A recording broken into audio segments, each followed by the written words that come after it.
Ready? Okay, yes. Hey guys, welcome back to the channel. If you're new here, my name is Sze and I'm a final year student at Cambridge. And today I have Sze Lynn here with me. She will talk a bit about her experience as a third year vet student at Cambridge. So introduce yourself. I'm Sze Lynn. I'm a third year vet student. I'm from Malaysia too. And I go to the same college as May, Girton. So this year I'm doing a natural sciences degree. So it's called Part 2. I'm doing Part 2 pathology. I did a project. So that usually involves lab work, but this year it was a bit different because of COVID. So it was a bioinformatics based project. Oh, that's really cool. So I guess just to explain people who don't know about the Cambridge vet degree, it's kind of different from other universities because they have the special third year. In general, you can study a subject that's non-vet related, right? Like what other subjects can you study in your third year? So a lot of medics and vets tend to go for natural sciences, so biochemistry, pharmacology, PDN, which is physiology, development, neuroscience, PNB, cool. Yeah. which is psychology. Oh, this is really testing me. Loads of subjects. A lot of subjects, but that's basically the biological sciences. And some people go into management studies, which is at the Judge Business School. Yeah. And that's a 1-year program too. Okay. Yeah. But before we go into the third year and your experience and everything, just a little bit on why did you choose to apply to vet school? Why Cambridge? And yeah. So when I was looking at vet schools, I actually was debating between the US, Australia, or the UK. But the thing was, US was really, really long and you needed to reapply. So I was like, okay, no. Wait, how many years is the US? I think in total it was 8 because it's a grad course. 8 years, Yeah. wow, okay. So it is, 4 years undergrad, so you get your pre-vet kind of science degree and then you reapply to vet school. So it's another 4 years. So I was like, no. But then again, Cambridge is 6 years. I looked at Australia, but it's just that I was really familiar with the UK education system because I went to international school in Malaysia doing the British curriculum. So I'm used to the British way of teaching. So I was like, you know what, the UK sounds good. But aside from that, why vet med, right? Yeah, as someone who really, really likes the sciences, I think I can really benefit the animal community in particular because you cover a range of animal species and it's a lot more interesting than just studying one. We're cooler than the medics. So I like the breadth of how you can apply one similar concept to different animals and learning the variations within them. And that was particularly enjoyable in first year when we did anatomy. Even though it was quite complex, you cover a lot of ground, but it's very interesting to see how evolution takes its toll on how animals have evolved, to have horses being on one finger essentially. Or Speaking like a true Cambridge student, so I really enjoy that. And also why Cambridge? I guess because you have the compulsory intercalated year.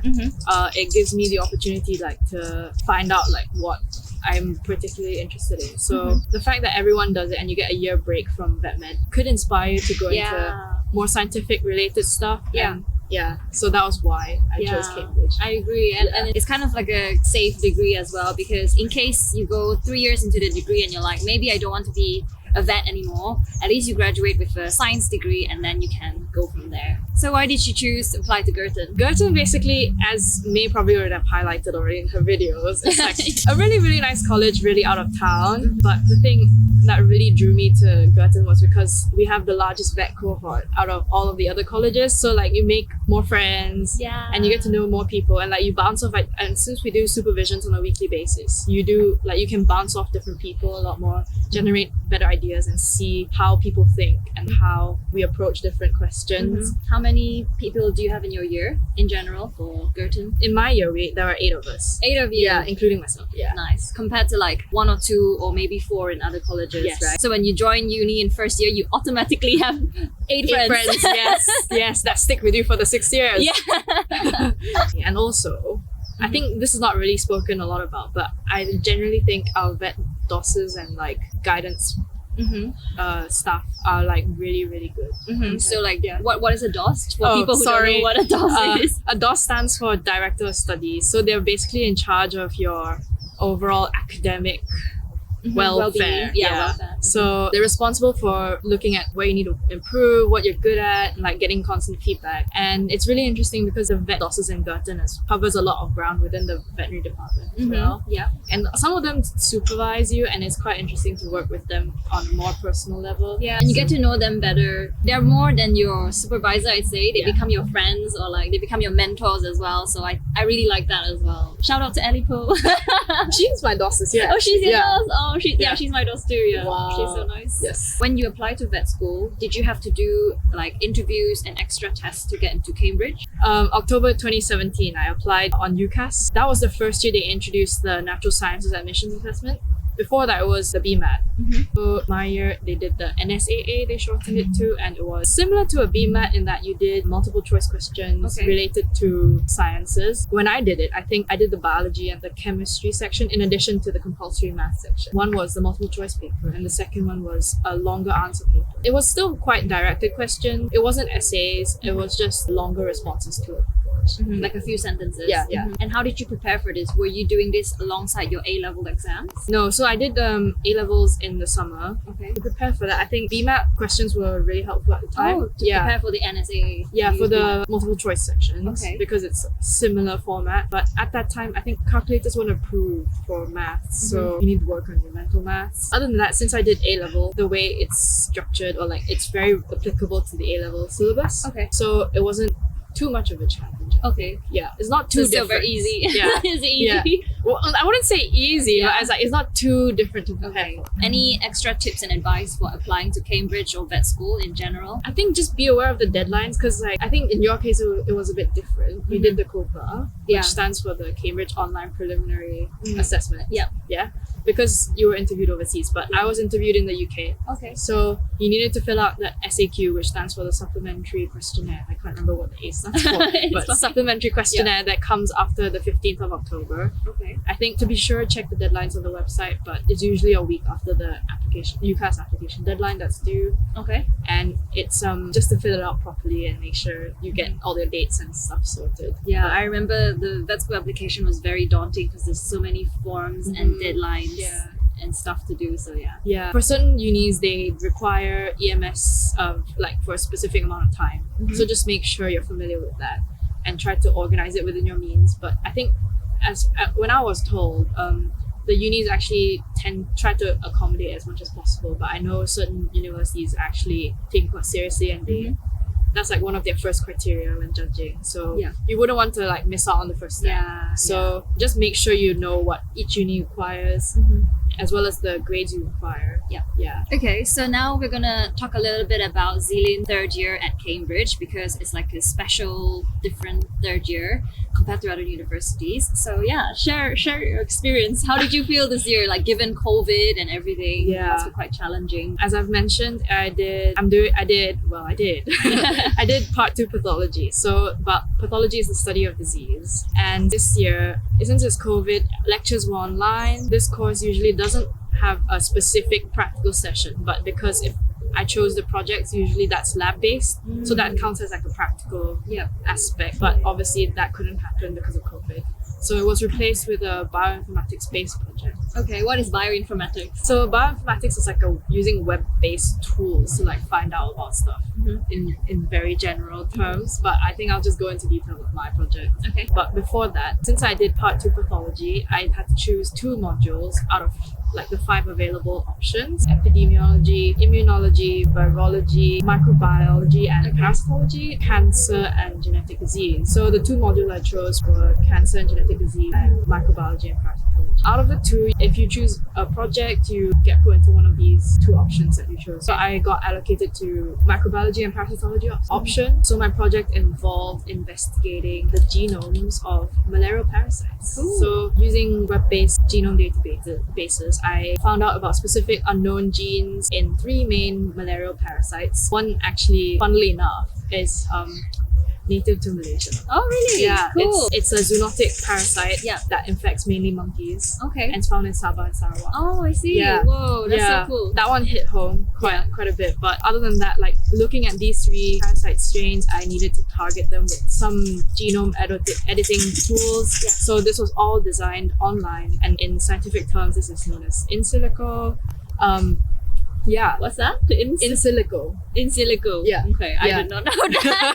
Cool, I'm learning new stuff. Yeah. So like I use in silico tool to basically it's like CRISPR. Yeah, CRISPR, Yes, yeah. I use CRISPR to target those unique genes so that the lab that I was working with could use that information to further manipulate those genes and right. learn more about them, possibly with the aim of maybe using it as a vaccine tool Oh, really? or even some like to help with anti-malarial drugs. Yeah. Oh, that's really cool. Yeah. And that's like a really useful impact. I was quite lucky in that there was some veterinary relevance in it in terms of the zoonotic infection, and like I also like really drawn to the scientific aspect of it, but also there is a wider implication. Yeah, like Of One like- Health. Yes, and also like benefiting human health as well. Yeah. Cool, really cool Yeah. stuff. So like I feel like it's really such a great opportunity that you can be involved in this in your 3rd year and not just be like studying vet all the time while Yeah. at uni. The 3rd year is often described as the chill year, but I think pathology is one of those subjects that was a bit more time consuming, I think, just Yeah. because of the content. I've heard, yeah. But nonetheless, if you choose a subject that you really enjoy, you just will enjoy it. yeah, you have Yeah. a good time regardless. Yeah. When I was doing zoology, we had very few lectures, so I spent loads of time playing frisbee and doing show choir. So you know, did you get to do any extracurricular stuff during COVID? I play for the Uni 8 and 5s team. Oh, So yeah. I still managed to get a few training sessions out of that, but it's because of COVID, like everything got scaled back. Most of the time it was spent like on the laptop doing work, but yeah. it was fine. Like as long as you have really nice like people you get along with, flatmates, everything, it went by quite quickly, I would say. In contrast to like preclinical school, that's significantly fewer contact hours in 3rd year, even for a degree like from pathology. Because in 2nd year, this was pre-COVID. Yeah. The contact hours were quite heavy. Yeah. Because it was mostly, we had lectures like quite back to back during the day, then practical sessions. Then when you come back, it was like supervisions. Yeah. So And- would you say like 9 to 5 Yeah. lectures and then supervisions 7 to 8 o'clock? Yeah. Yeah. Somewhere around that time. But some supervisions might slot in between the day depending on whether we have stuff on that day. At one point, because we do 5 modules in 2nd year, at one point I had like 8 supervisions that week. Oh my god. So it wasn't that intense because 2 modules were pretty relaxed. Yeah. But out of that, like the rest were. Yeah, I found 2nd year Yeah. very intense, but when you done 2nd year, 3rd year is gonna be great. So how many contact hours would you say roughly? Lecture wise, I think there's at least 1 lecture every day. That's Okay. an hour. So Just 1 Monday hour to- every day. Yeah, Monday Oh to my Saturday. Yeah. That's so nice. Yeah. Yeah, but that's similar to zoology as Yeah. well, like 1 lecture every day. Or Yeah. some people even had just like 2 lectures a week. Wow. So, you know. Probably a given, but like since it's a natural sciences degree, you'll meet natural sciences students, medics and vets as well. But this year was a bit more of a challenge because everything was online. Yeah. Yeah, so it's quite funny that the first time I met other people on my cohort was in our last exam. Oh, Yeah. that's so weird. Yeah, in person. In Actually. person, yeah. Yeah. Oh, did you have live lectures online or were they all recorded and like pre-recorded? They were all pre-recorded. Oh, Yeah. But they had live Q&A sessions. okay. Yeah. Yeah, that's good. Some interaction, I guess. Yeah. You mentioned that you're from Malaysia, so like coming to the UK as an international student, can you share a little bit about your experience and like do you regret anything or would you do it again? I wouldn't say I regret anything. It has been really positive so far. And I've really had a really enjoyable time. I guess being an international student, you're part of an even wider community because one, I'm associated with the Malaysian society as well as being a vet. So, and in terms of being a Malaysian vet, that's quite niche. Yes. In Cambridge. Yeah. So like the Southeast Asian community in terms of vet school, we're quite tight. Mm-hmm. We try to meet up regularly and it's really nice to have someone else who's been there, done that, share similar cultural experiences. But before that, I've been to boarding school in the UK as well, Mhm. so it wasn't too much of a culture shock. Okay. And I was educated under the British system in an international school. So adapting isn't really much of a problem. But I would say for any tips, like just get involved, get stuck in. Homesickness might hit initially, but like as long as you keep yourself occupied, you will be fine. And as an international student, I guess the biggest hurdle might be the cost of the course. Very expensive. Because it's quite expensive at Cambridge relative to other universities, and it's for 6 years. And also you have to pay additional costs associated with your college. But I would say even though it's a bit more expensive, you get very good teaching, and like you're surrounded by the best talents in the world, not just in the vet field, but also like scientists, other subjects. One other key factor which actually drew me to Cambridge was the fact that I'm surrounded by people of different backgrounds, and also it's very international university. Currently in my flat we have like humanities like law, history, natural sciences, and myself. Like dinner time conversation is very interesting because you get different perspectives on different topical areas or like issues. I bet your dinner conversations are very interesting, especially get like different perspectives, as you said. So it's nice to have a break from all the vet chat and like the vet bubble once in a while. And since like all of us get along, so it's a even more supportive environment, especially during like exam season, which can take a toll on some people. So it's very nice to be surrounded by people who support you and are really like cheering you on the whole way. Oh, that's so nice. Yeah, it's just really positive. That's so good to hear. I think a general theme about Girtonians is that the distance makes us bond. You know, because we are all on one side most of the time, and like you start out as freshers on corridors together. The fact that we're out of town, I think, is really nice as well. It's a lot more peaceful so that you can separate work from living or like student life. The fact that we relate on so many levels, like bike punctures, like cycling into town, 9 a.m. lectures. I'm gonna miss that. I'm gonna miss all this group cycling, 8 vets cycling down Castle Hill. And also like going back to the vet vibe in general, like also within your vet cohort in your year, in my year especially, like all of us are from different backgrounds. And like since the vet course or like being a vet is so diverse, we all have different interests as well. Like I know some of us want to be exotic vets already, small animal, mixed, equine, like we kind of all have it all within the 8. So like my year group in particular, we're like quite ethnically diverse as well. Oh really? So, okay, that's good. Yeah, really good to see that they're trying to increase the efforts to increase the diversity in the vet community. Because I find that if you have, hopefully like through this interview or like more interviews with vets from different backgrounds, more people can be inspired and actually be like, oh yeah, I see this person and she's a vet student or she's becoming a vet. I believe that I can be that person as well. So yeah.